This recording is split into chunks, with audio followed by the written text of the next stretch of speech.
بص يا اسطى الفيديو المعفن ده، استنى انا هكتب تعليل اللي عامل الفيديو ده، اروش عليه وهزقه.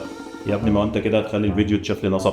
ازاي يعني؟ ده انا بجيب الفيديو عشان تفتي. يا ابني السوشيال ميديا اول ما بتلاقي تفاعل وتعليقات كتير على الفيديو بتنشره اكتر. يا جدع لا خليك انت جدع بقى، ولو لقيت اي فيديو تافه ما تعملش عليه اي تعليق ولا حتى رياكت اغضبني ده، عشان برضه بيتحسب تفاعل، وفي الاخر ترجعوا تقولوا هو المحتويات التافهه بتنتشر ليه؟ نعم، حتى رياكت اغضبني بيتحسب تفاعل؟ اه طبعا. انت مفكر بقى لما تعمل رياكت اغضبني دوت خلاص كده انت بتهاجم الفيديو؟ بس انا ايدي كنت عايز اعمل تعليق.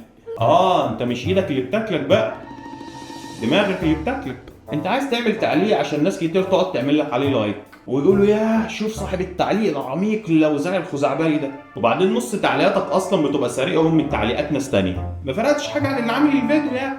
عاوز تلم لايكات وخلاص. هو باين عليا قوي في التعليقات اللي بكتبها جدا بقى. طب حتى صاحب الفيديو بيستفاد من التفاعل وبيجي له فلوس، انت بقى استفدت ايه من اللايكات على تعليقاتك؟